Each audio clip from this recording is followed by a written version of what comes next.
Hello, everyone. My name is Allison Waller, and I am the program director at LiveGirl.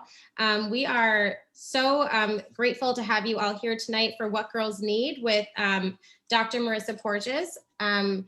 We are so excited to have you here, Dr. Porges, and to be partnering with New Canaan Cares on such a timely and important event that we can bring to everyone. Apologies, I'm multitasking. I'm reading and letting people in. So we're going to start with Marisa will give us a little bit of a talk about her book, and we can, have a little bit of a discussion. And then we're going to turn the program over to Dawn Kurth, where she will have a conversation with Marisa. Dawn has read Marisa's amazing book and will be asking some great questions. And then we're going to open it up for audience Q&A. So feel free to jot down any questions that you have and save them for later. And one thing to mention is we are raffling off 2 signed copies of the book that just arrived at the LiveGirl office today. So please stay on for the entire event because you have to be here to win it. And frankly, it's looking good for many of you because we have a small audience, so better chances, right? All right, so I'm just going to start by introducing Dr. Marisa Porges. She is known for her work on gender and education, leadership, and national security, and is the author of What Girls Need, How to Raise Bold, Courageous, and Resilient Women. She is currently the 8th head of school at the Baldwin School, which is located outside of Philadelphia, and it is renowned for academic excellence and preparing girls to be leaders and change makers.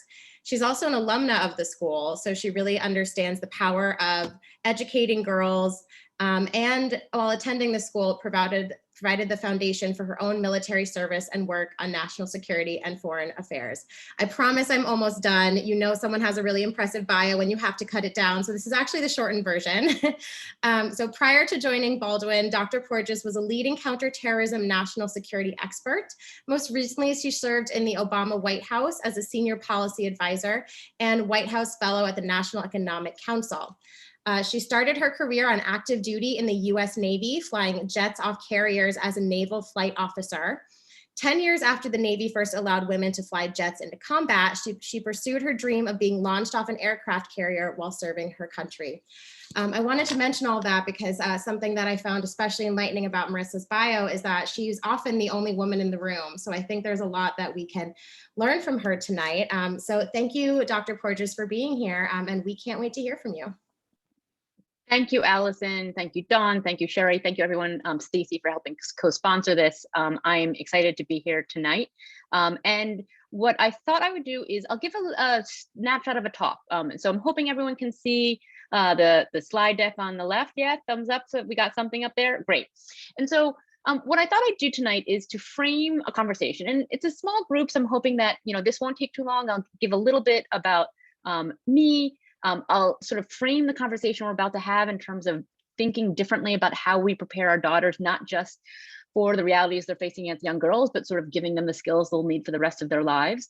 And then share, specific lessons learned from my personal experience and the social science research that underpins not just the work I do here at Baldwin, running an all-girls school for almost 600 students aged 4 to 18 years old, but of course the research that underpins the book that I know we'll dig into a little bit during the Q&A as well. Again, we'll I'll give a little bit of a framing, and then we'll have hopefully an engaging discussion for the second half. But the first thing, and you heard a bit of it in the bio, but I think it's important for me to share some of the personal lens that I bring to this conversation, because it is a lens, as Allison mentioned, that speaks to a lot of experience in places where women historically haven't been, or when women were there, they weren't effectively heard or effectively influencing what was going on, right? It happened to be my dream from a young age to fly jets. For those who grew up watching Top Gun, that was me. And I wanted to be either Goose or Maverick, and I pursued my dream and was flying off jets for my first job out of college. Flying off carriers, excuse me. And then I took a pivot and was, studying counterterrorism, working in counterterrorism strategy and policy for the US government, traveling in Yemen, Afghanistan, the Middle East, throughout regions where women were the other, where women were not neither seen nor heard, where that picture of me in a souk in Yemen doing research amongst locals about mixed tribal leaders, I am the only woman there, and that wasn't unusual. How did I learn to navigate that?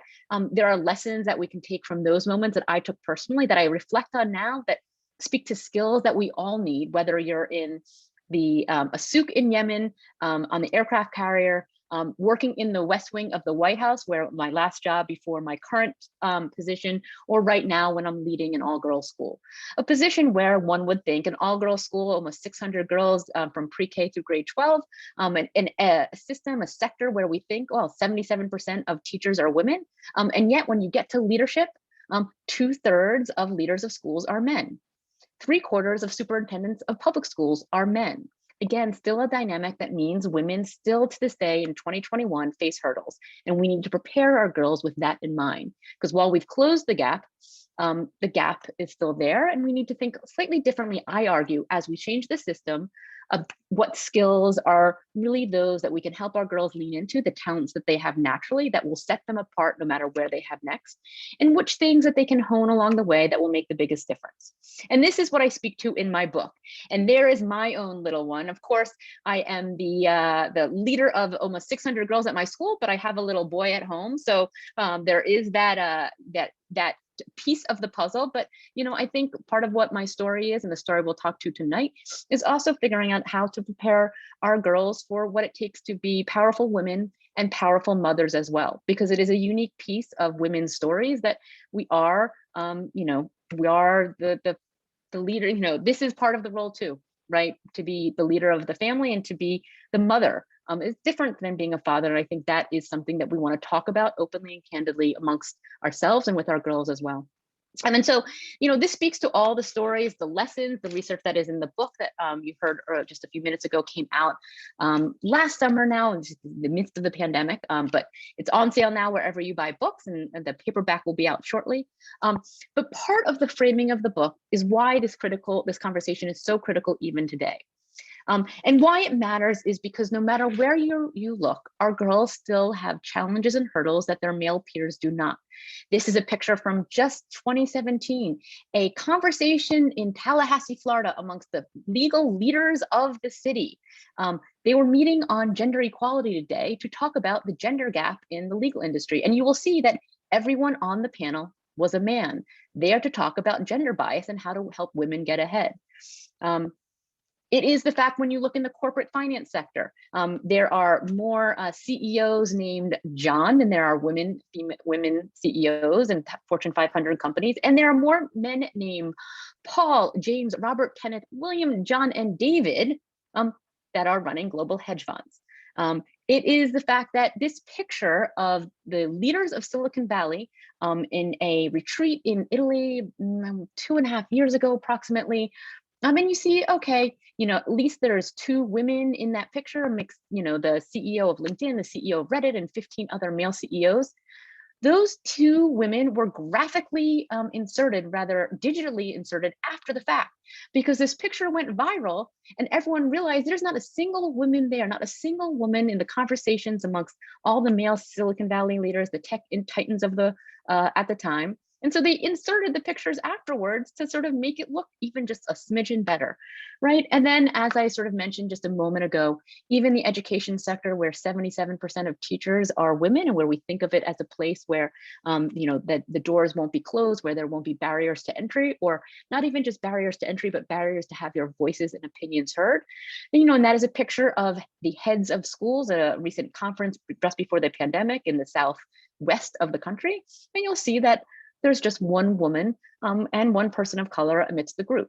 Not atypical, not, and it's part of my daily experience running a school, in the Northeast as well.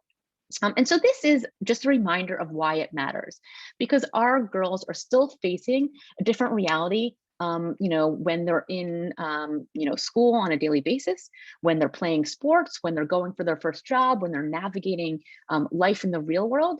And while we've made great gains over the past 50 years, there is still much more to go. And this particularly speaks to life after the pandemic. The World Economic Forum said that pre-pandemic, it would take about 109 years to close the gender gap. That number has gone up significantly. not least because a lot of women have had to step back or felt the need to step back because of the work-life balance that was put into tension during the pandemic.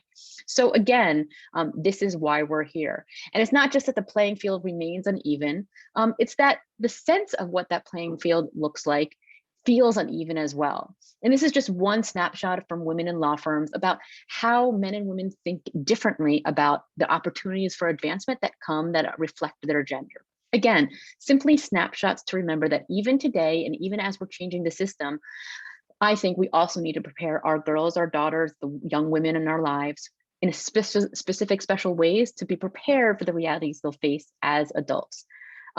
And so this, we talked a little bit about my background, why, this speaks to me so personally, a little bit about why the conversation is still so critical today.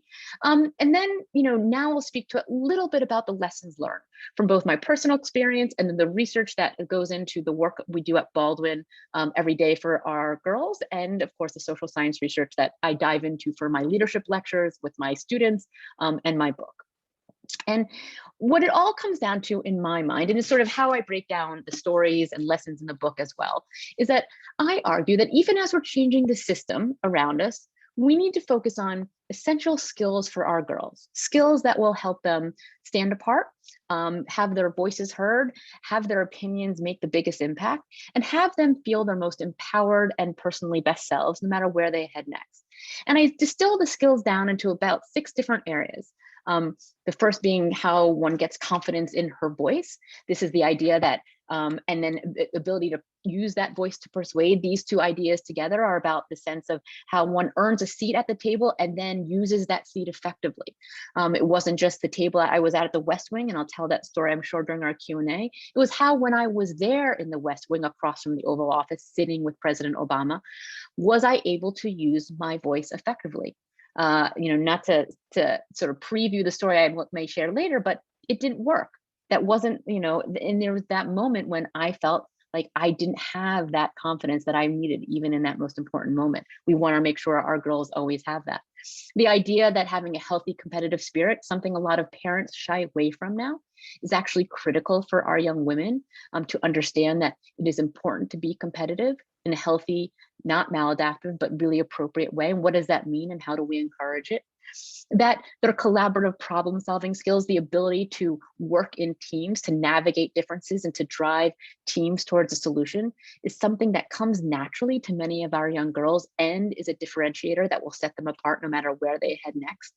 And the last 2 ideas is a sense that empathy and adaptability are 2 things that many times come naturally to our girls, are sort of their talents that are innate and can be really nurtured to the maximum advantage that will mean that not just in school, not just in college, but for the rest of their lives, they are things they can rely on, both personally and professionally.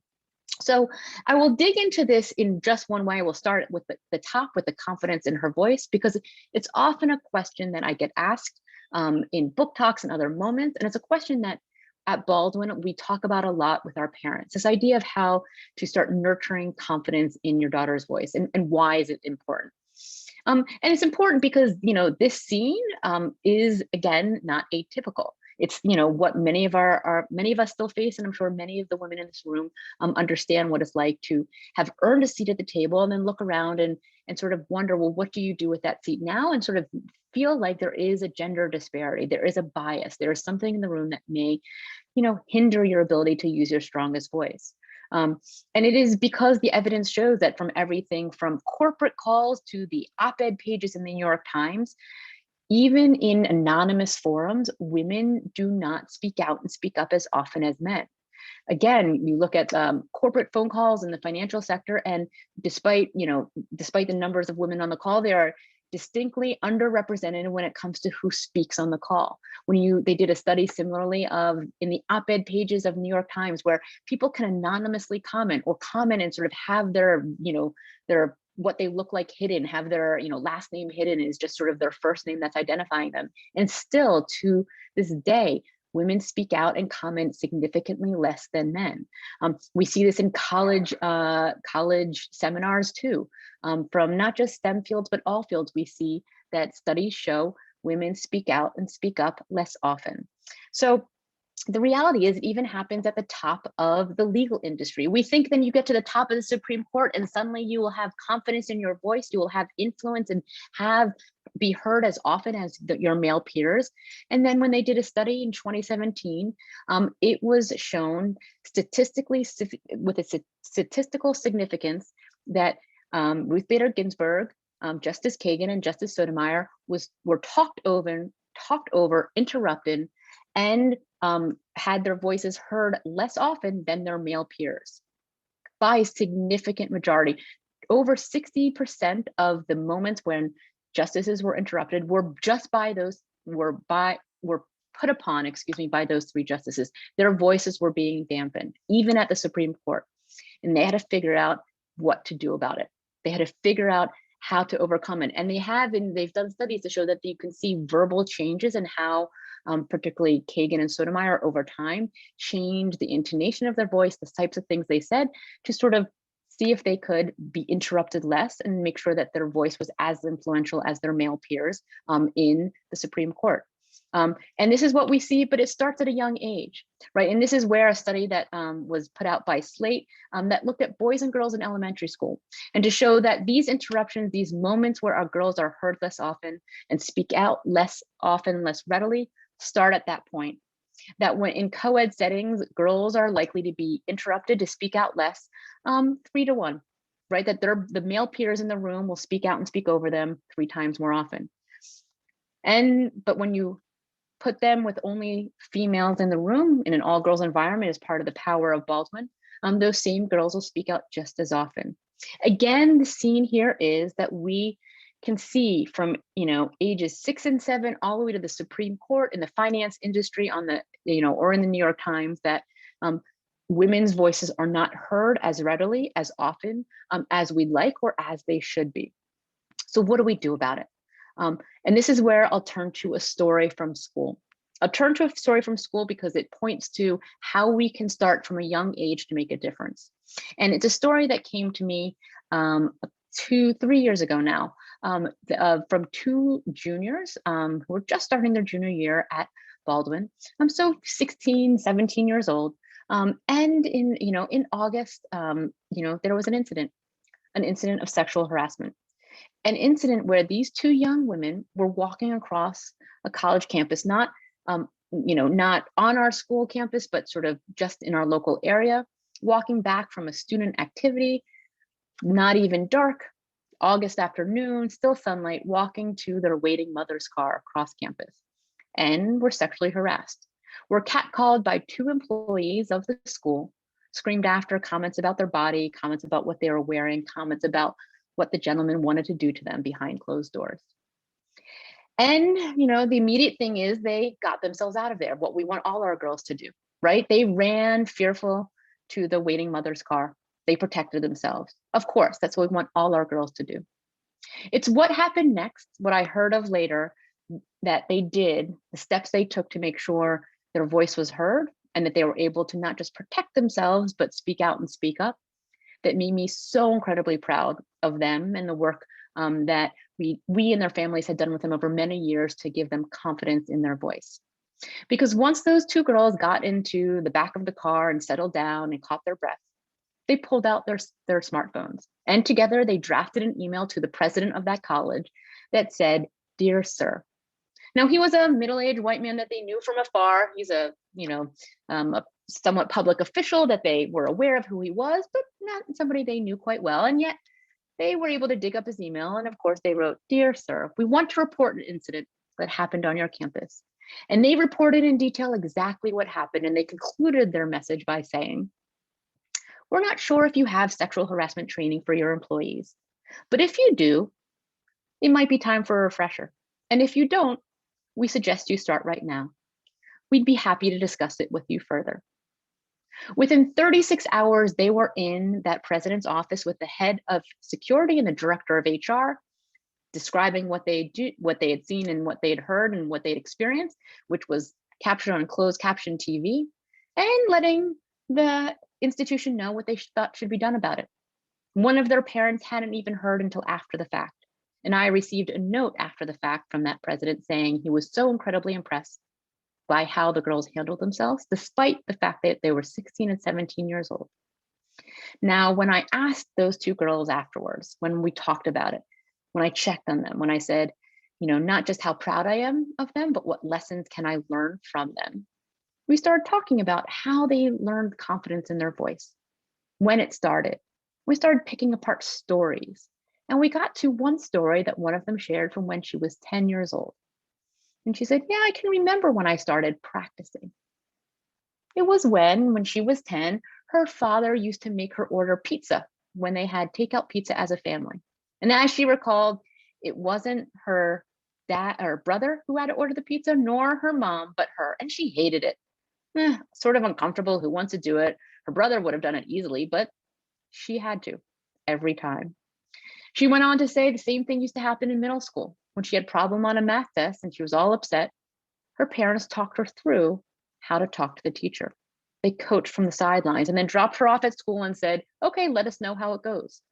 Knowing that it was a safe way, a safe moment to practice the skill set of confidence, to practice the skill set of speaking up, and so on and so forth. And she had distinct moments throughout her young life where she practiced what she needed in the moment where she was at risk and had a moment where she personally had to stand up in a really big way, in a way that typically doesn't happen, because only 25% of sexual harassment on college campuses against college students are even reported.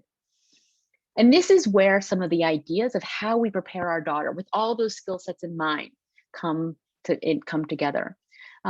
Because at the end of the day, whether it's raising, practicing your voice, becoming most persuasive, embracing your healthy competitive spirit, being empathetic, adaptable, or being a solid collaborative problem solver, there's 4 things that will really help all our girls dig into their talents, figure out how personally they can master these skills, and then have them at the ready, not just when they're in high school, not just when they're in college, but for the rest of their lives. And these are the things that come to mind. It's about practice, practice, practice. Those moments we can find from a young age when it can help our girls in safe ways practice those different skills I mentioned.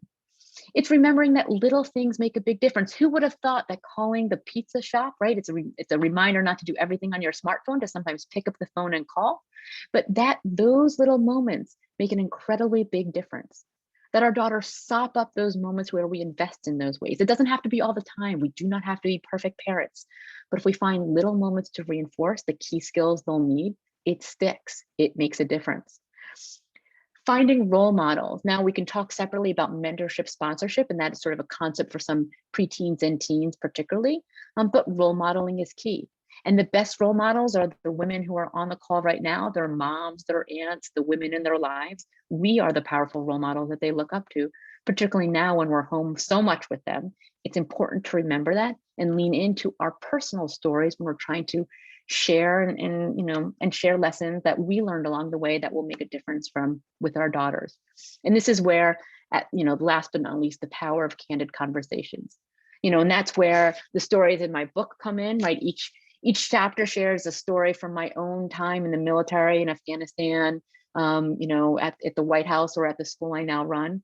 And some of them are good and some of them are bad and some of them are moments of failure. But those candid conversations make such a difference, because that's not just what our girls remember, it's what makes things real. It makes them understand that, this is part of the reality of growing up and part of what we're preparing them for, that even as we change the system that awaits them, we want to prepare them as well for the reality that they're likely to face for the foreseeable future. And so this is sort of what I do on a daily basis. It's part of how I'm fortunate to lead this community of students from pre-K, pre-kindergarten, all the way through grade 12, a pre-pandemic moment where we're all gathered together. It's also, of course, what I'm proud to say is part of the book that I hope everyone picks up. And so you can see the stories and share with your daughters or nieces or other young women in your life, stories and lessons that the book imparts. But it's also the reality of life for me every day, right? Because I think when we think of adaptability and candid conversations, it's the reality of being a CEO of a nonprofit who is a mother of a young child at home, and that this is part of the story. And so I look forward to sharing that as well when we talk about our Q&A and figuring out how the things we talked about tonight, how the ideas I mentioned resonate what other things come to mind, and how we can use the ideas, the stories that you have and that we can share together as alongside social science research about what makes the biggest difference for children and young girls, to really give our girls what they need. So with that, I'll stop, and I know that we have, a full half of our evening tonight to have conversation and discussion, and hopefully dig into whatever's on your minds. Great. Thank you so much, Dr. Porges. That was awesome. I love the practice. That's a big one that I know I'm going to be bringing to the girls that I work with. That's something, where I'm always hesitant to push girls out of their comfort zone too much, but the story that you shared really shows how important that is. So now we're going to transition to a conversation moderated by Dawn Kurth, who is a girl parent and a LiveGirl board member. We are so thankful that you're here to do this, Dawn. You're welcome. Well, thanks for having me. And one thing I just want to share with everyone is that if you haven't read the book fully, you should go out and get a copy and read the whole thing. It's a great mix of the research along with personal stories with also practical tips and things that I think are really effective. So, I can't endorse it enough. So just to start off with a couple of questions, one of the biggest takeaways I had after reading your book was teaching girls the effective ask. And I wanted to see if you could, just give our audience a little idea of what that is. And a follow-on question is just, is there a particular time during a girl's growth and maturity where that becomes easier? Yeah. And so this is this idea that the act of persuasion, which is a precursor to being an effective negotiator, they go hand in hand, but they're subtly different. Is something that we all need in everyday life, but is something that statistically speaking, social science research shows many women struggle with. It's why many women, research shows, don't negotiate their salaries, have a harder time going for that job that may seem just out of reach, but really isn't. And we know, I'm sure we all have stories. I have one when I realized my first job in the Pentagon, and I looked around and realized that all the men around me were getting benefits and pay that I just didn't know to ask for, right? The effective ask is incredibly important and has become more important over time as modern work has changed, as the gig economy has grown up, as sort of flexible work hours and flexible needs of employers and employees have become more front and center. So we need to teach our girls from an early age to be persuasive, to ask effectively, to get used to the idea that, of course, you should negotiate for your salary, for your job, for your hours, for whatever it is that you think is critical. So, that, that's the why it's so important. And there's a lot of research behind particularly why women, oftentimes lack this critical skill in the practical realities of the world. But Dawn, this idea of how and when we start teaching our girls, for those who sort of remember that age of, approximately, mid-elementary, around, second or third or fourth grade, right? At one point, you can't stop your kids from asking why, what, how, right? It's endless. The questions are never ending. There's a certain point, and it typically happens around sort of mid-elementary, where some of the questions stop. Interestingly, some of it has to do with way, Western style schools are set up, that those sorts of open-ended, endless questions aren't actually encouraged. That, a lot of schools, and not Baldwin, not all schools, but sort of there's a more regularized way of communicating in a school environment that doesn't reinforce this idea of just keep asking, practice asking, ask. Okay, so one hand, we know our girls want to ask, they have that in them, but then it's about how to hold on to it and make it effective. And this is where I think, there are some practical, easy little ways, doesn't have to be all the time, but where we can build effective asking, effective negotiating, effective pitching into the everyday. The next time your daughter asks for anything, it could be, a smartphone, it could be a pet, it could be the chance to stay out late one night or have a sleepover. That's the example that one of my students who was in middle school at the time remembered in particular. She came to pitch me because she and her friend wanted to start a business at school, a cupcake making business. Now, as you might imagine, running a school, there's lots of policies about nuts and sales and allergies and everything you can sell. And so, we typically don't allow the girls, we have big sales, but you can't start a business and run it out of the dining hall. It is what it is. But they were insistent. They pitched the head of the middle school after their teacher, after their advisor. They got no, they got counsel, they got maybe you could do it outside on weekends. They said, nope, we're talking to the big boss. We want an appointment with Dr. Porges. Sure enough, I had them come.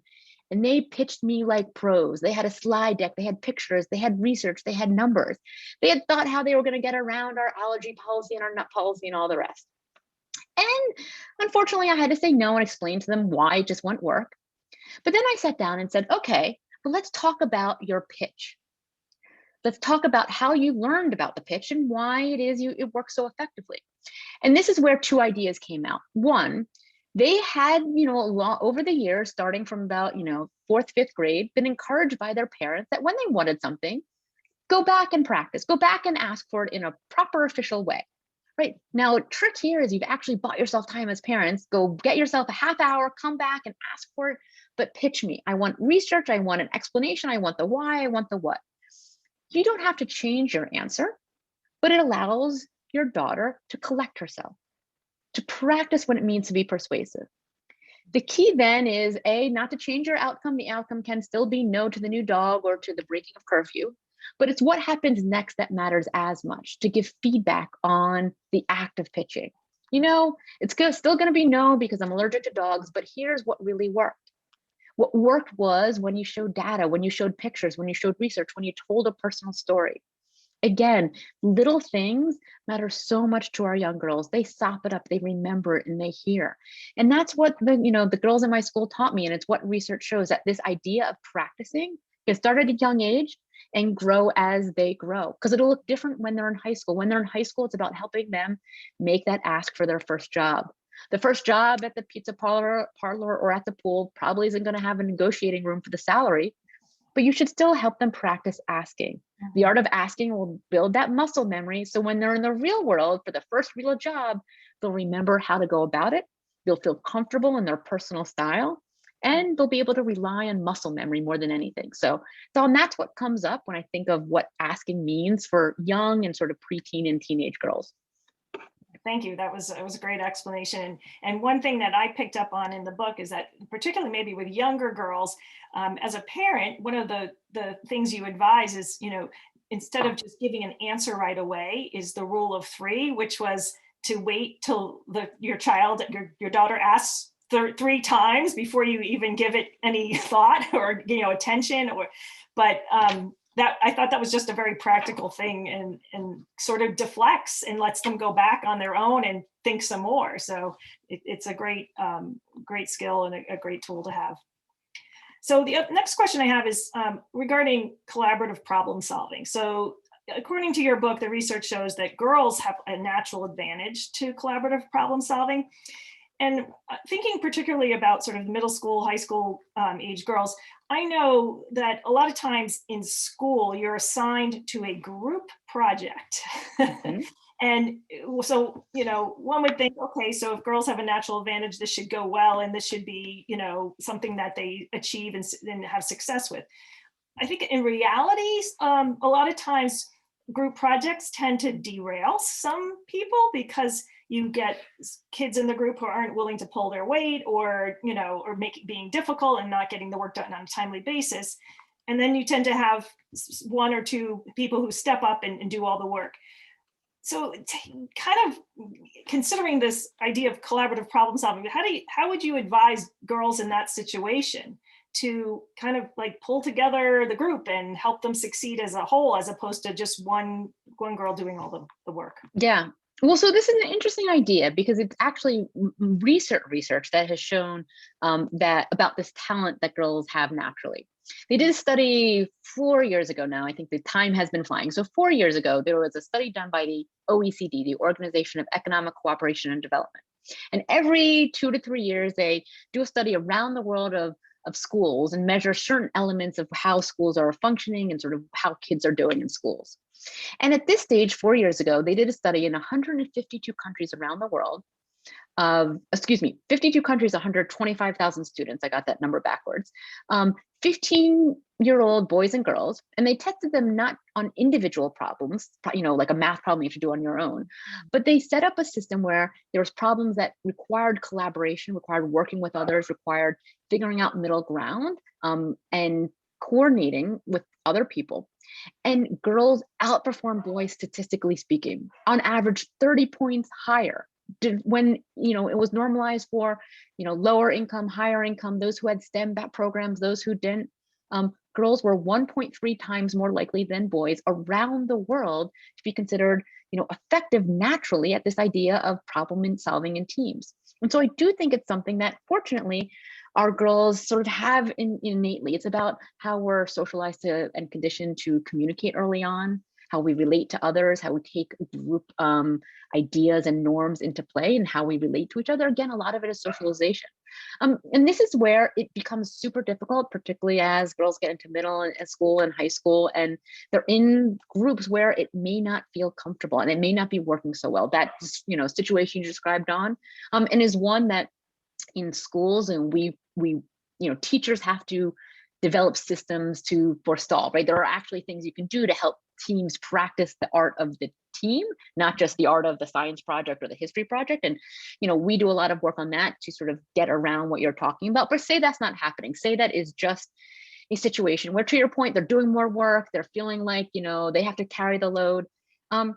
I think there's two things to keep in mind. One is going to be a practical answer, and one is going to be sort of like the more general answer about how to lean into the long-term skill building. The practical answer is like help them figure out what is effective in the group. Talk to your daughter. This is where a personal approach really matters in little ways. Is it humor? Is it finding, something that is the thing that will get the group, a subject? If it's, something where they think like 3 or 4 people in the group all have something that they can align around. It doesn't have to be related to the topic at hand, but just a way to sort of build group cohesion, right? It's what we do as adults when we're building, managing teams. And it can be something that girls can be really feel like it's personally impactful. Like they can make a difference for the girl, and it will help them then get behind whatever the project difference or whatever the challenge that they're navigating the project is. And then the next thing is to just really look at it in baby bites, right? Figure out 1 or 2 things that will make them feel comfortable, and also realize that with anything, it doesn't have to be perfect, right? This is where we sometimes have to let our girls let go of the perfectionist attitude or perfectionist feeling that takes over for so many of our young women, and have them realize that part of what the lesson of that day isn't the science, isn't the history, isn't whatever the project is. It's understanding how to manage group dynamics, right? And so this is sort of, now that's where the bigger picture comes in, right? So the practical ideas of helping them figure out, how can they relate to the other people? How can they sort of get everyone to work a little bit better together, realize it's not going to be perfect, and then move on, right? That's okay, because that's a good life lesson in and of itself. But then the other part is to say, okay, like, what are you learning about managing groups? What are you learning about that part of it? Not the science, not the math, that is okay. Clearly we need them to learn that too, but the skill that will matter most when they're in their job isn't the history lesson. It's how they managed to get through a difficult conversation with a team that wasn't working, how they managed to find something that everyone can get behind, how they were able to figure out what the solution would be that worked well enough for everyone so that they could hand the project in and move on. It's a really interesting conversation to have, and it helps girls sort of take themselves out of the center of the project and sort of almost take a step back and look at it holistically, and that it gives them a little bit of a self-protection too. So I think it sounds like an adult conversation to have, but you can do it in age-appropriate little ways that I think really helps teens and preteen girls feel comfortable in the moment, and then navigate it as effectively as one can, at the time. Mm-hmm. Great. Well, I think that's a very practical solution and wise to start, those conversations with your kids. Another question that I think our audience would be interested in is to know about your role models as you went through your career in the Navy, and then, further on. I know in the book you mentioned Lieutenant Aviator, who had given you the advice, never let them see you cry. I'm not so sure if she was a role model in the sense of some of the skills you wanted, in aviation perhaps, but maybe you could talk about the women who influenced you. Yeah, well, and I think this is where, it was, for me, I think a lot of it came to my family. I think this is where the women we're closest with, we don't realize until we look back, right? My sisters, my mom, the people that now upon reflection, I realized had a lot of those skills I wish I had, were amongst the most influential. But it's also the women, and that's just sort of one version of reality. And this is why I really think telling our stories to our girls, our daughters, our nieces, any girl you have in your life is so incredibly impactful. Those moments of, failure, the small f failure, those are the things that our girls will remember. And that is why the other times that the people that stand out, and I'll sort of share the story that I told, were the women I saw breaking barriers around me, because, I wanted to be them, right? From a young age, I was like, that's, where I see myself. And so, one of the stories I share in the book that, always stood out is one of the first female aviators I met in person, like live and in charge. And the lesson she taught me was, in just a moment in passing, this is where I sort of, upon reflection, realized that the small things matter in big ways, because it was a throwaway comment in some ways, probably in her mind. But it made the biggest difference to me, because she said it at a moment where I was feeling like a failure. I just come back from a combat training mission, dripping in sweat, was flying out of Pensacola, Florida in a summer day, and flying a training jet, and was just soaked with sweat through and through. And my pockets were filled with puke bags. At this point in my career, I was still getting airsick every time I did a combat maneuver. And I came back from that flight, and literally every empty pocket was full of puke bags. And I was hiding it. I was trying to play the tough guy. I was going to just make it work. And this is where she told me a trick. She gave me this little lesson that works for some and certainly worked for me. And she walked into the bathroom, and I was there crying, right? It happens, and she, without even looking at me, but just in a way that to this day, I can picture it happening, without even looking at me, as she washed her hands before leaving the bathroom, she was fixing her hair into the regulation bun. And she said, "Put your game face on. Don't let them see you cry." And the time I thought she meant just toughen up, right? That's what I took it meant. But upon reflection, what she meant was dig into your competitiveness, right? Use that passion, use that power, use a healthy competitive spirit to your advantage. Use the fact that when I was a kid, I used to play, soccer and basketball and get knocked down because you can't tell, but I'm super short. And so basketball is not my sport, but it made me super competitive. That's a good thing. That's an okay thing for our girls to embrace. It's why over 90% of females in the C-suite were high school athletes or college athletes, not because they became Olympic athletes, but because it taught them that embracing your healthy competitive spirit is okay. And in that moment, she gave me that one little nugget. And so that's why she's amongst the women that I sort of think of when I think of these times and say, okay, that's a lesson. And I think there's so many little lessons that we can impart to one another and our girls. And that's one that stands out to me. Well, that's, you made a really good point, though, is that you actually interpreted her comment differently at first, but now that you've had time to really think about it, that it has had a much different meaning. So my last question is related to women in the workplace. And now you're a working mother as well. And I know there was just an article today, I think in the Journal, saying that how also the pandemic is affecting women more so than men. More of them have left the workforce and have yet to return. But just, what are your thoughts in terms of how we, get women to, get back to the jobs that they want and that, that are important to them and make them feel fulfilled in their careers? Yeah, I think this is a $1 million question or more, and I don't have the answer, but I think it's one that I'm so pleased you asked on, because I think it's a conversation we need to be having. In September alone, just this past fall, over 850,000 women left the workforce, 4 times the number of men, right? And that was just in that 1 month. Yeah. The pandemic has hit women across all industries, across every level of the career ladder in a different way, largely because of childcare at home and the need to care for families. And I see it every day in terms of the families at our school, in terms of the questions that are being asked. And I do think it's affecting the next generation, because they are asking and they're wondering, well, what is life like for me if my mom is having to change her career trajectory right in this moment?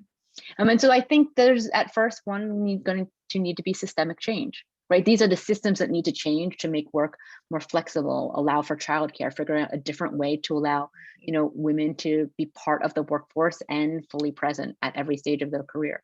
But I also think this is where I'm a pragmatist, right? Where I say, okay, well, as a system's changing, the system takes a really long time to change. It's why in the World Economic Forum, I think they're saying now 157 years to close the gender gap.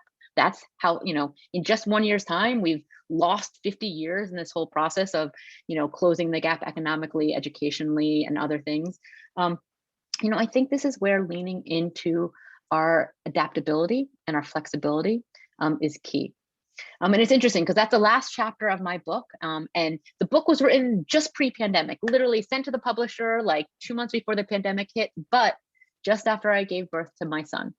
And so, I was wrapping it up and I was all ready to go. And literally during maternity leave, it dawned on me that the thing I needed most was adaptability. That in that moment, I know everyone says, oh, you change, life changes when you have a baby. Yeah, it does. Of course it does. But I was still my old, aggressive CEO self who wanted to get back to work. That hadn't changed. But what needed to change was how I did that. What I needed for myself, what support I needed, how I needed to flex and adapt in my identity, in my way to relate with the others, because life was just different. Mm-hmm. And that is something we can teach from an early age. That is something that even as a system is going to be slow to change to meet the needs of the modern woman and the modern man. We can begin teaching our kids and our girls, particularly from a young age, about being adaptable, which isn't just being resilient. Resilience is about facing challenge and difficulty. Being adaptable is being adaptable in the face of good change, about moving, about a new house, a new spouse, a new, pet, a new teammate, a new job, a new environment in a pandemic, working remotely, school remotely. I think the pandemic has given us opportunity to lean into that. It's not easy, but I think that is sort of the skills-based answer, Dawn, to get at what I hope will be part of the solution for women. But it's a very difficult question. So. It is, but thank you for giving us your thoughts on that. Well, thank you very much. I am going to just see if we have any audience questions. The audience, anyone can type in the chat box if they have a question. I'll just give a minute in case we see anything. And I know since we have a smaller group, and I know it's a beautiful spring night, so I'm sure some people are waiting for the recording, but feel free to type it in or unmute yourself and we can have a conversation if you want to ask a question. You don't have to turn your video on. I know it's Zoom, so that's okay if you want to just unmute and ask what's on your mind or what other things would be helpful for your daughter or a young woman in your life.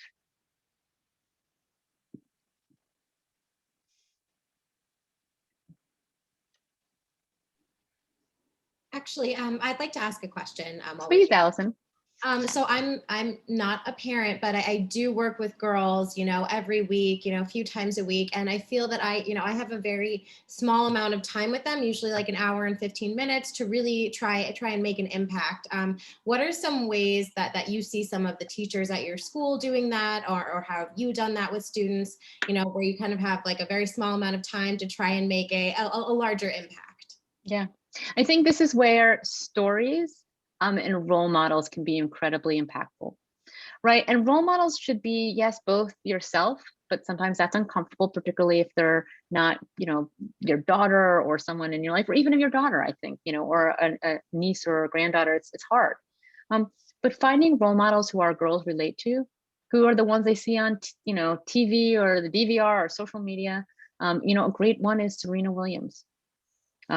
Somebody who has, been at the peak of her career, has fallen from the peak of her career, is a mother, has faced challenges as a woman, challenges because of her race, challenges because she's a mother as well. And it's somebody that you can talk about. And so this is where sometimes I'll literally pick things in the news I see, pick an article. The one great one I brought to the girls was 2 years ago when there was the female pilot who saved the day from a Southwest airline. Right? Just picked it off and we read the article together and we talked about it. And in my leadership class, I said, hey, what do you think that she was going through? What do you think it was like to be a woman in the cockpit when that Southwest airline, the engine had been struck by birds and had gone down and she had to save the day? And we talked about it. And it brings things into, it sort of brings it front and center in a real world way, particularly for teens and preteens who they're so cognizant of the real world. They are more in touch with it than, all of us were at that age. So having someone to talk them through, to coach them through, to say, hey, what kind of things would you have been thinking about? What do you think she felt? Was she scared? Probably. How would you overcome that? And just have a natural conversation. It's a really great way. And it's something that we can all do, right? You don't have to do it all the time. But next time you see something come across your news feed, hit print or hit save, or hit, text it to your daughter and be like, hey, this is kind of cool. Let's talk about it. So I think that's one really fun, easy way. And another way is, that is sort of a helpful way to help our girls practice the act of failure with a small f, right? Is what I call highs and lows. Some families I know call it roses and thorns, peaks and valleys, but it's the practice of regularizing failure. And this is where every time you get together with them, Allison, or for those in the room, every time you get in the car on the way home from school, or sometimes when you sit down for dinner at night, or whatever it is, it takes 2 minutes. But you normalize every day or on a regular basis sharing a high and low from the day. My high was I walked in and the dog was so happy to see me. The low was I hit reply all to an email at work and totally spammed everyone, and it was filled with typos.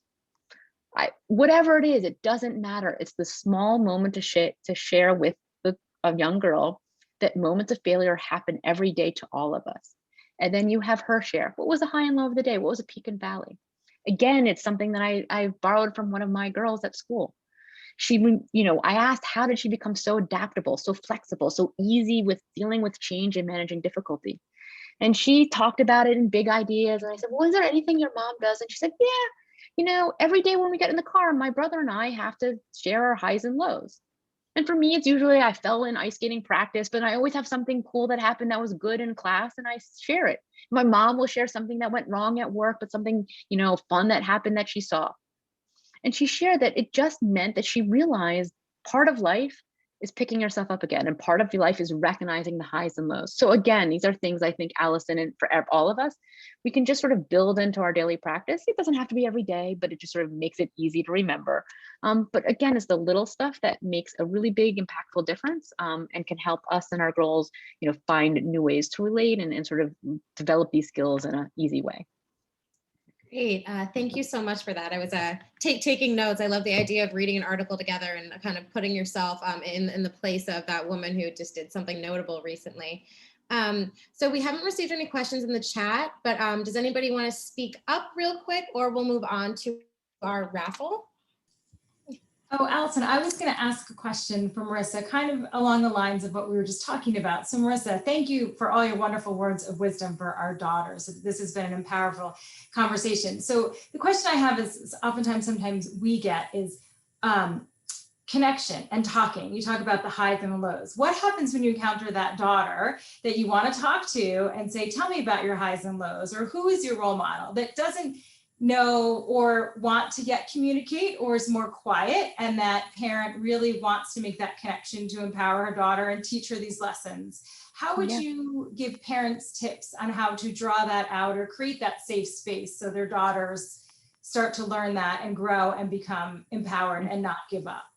Yeah, well, and so there's going to be two ideas here. One is making it really low stakes. This is why practicing the highs and lows when you're like in the car, not looking at them, everyone's facing forward, they're in the back, like, yeah, just say anything, sweetie, doesn't even matter, like half listening. It sort of builds the muscle in a low stakes way so that over time, sort of it becomes more comfortable. So that's one part of it. Just try to figure out to lower the stakes. It's why starting with the, ordering of pizza starts at home, right? Before you get to the restaurant, before you're out at a big conference and sending, or, at a hotel or at some place public and sending your daughter to speak on behalf of the family, right? There's steps to get there, but it's about making it as safe and low stakes as possible.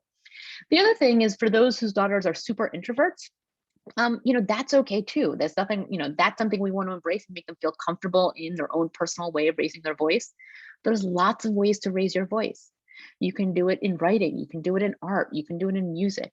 I think embracing that for our girls is really critical. One family at my school, part of their way of helping build their daughter's confidence in asking and persuasion was helping her do letter writing campaigns. She wanted a hedgehog, which interestingly enough is illegal in Pennsylvania. That was going to be her first pet. Finally, they figured out what pet no one was allergic to. It was a hedgehog, exotic pet, apparently. So, they had her do a letter writing campaign, change.org with her parents' oversight and sent to all the adults and, her parents' friends.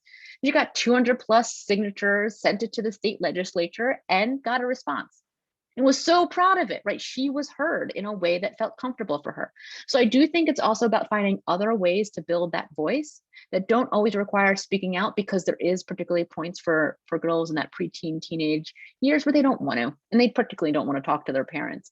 So hopefully that helps a little bit. No, I think that's wonderful, because I think oftentimes there's that misconception that being a leader, you have to be louder or you have to use your voice. And I love the tips that there's so many different avenues you can use to be a leader and share your voice, and your voice can be heard. So yeah, that's a wonderful answer. Thank you. I got a question in the private direct message, and I know we're almost out of time, but since we started a few minutes late, I thought I will take it, Allison, if that's okay. Because it's a really interesting one, and it's one that I hope we can share.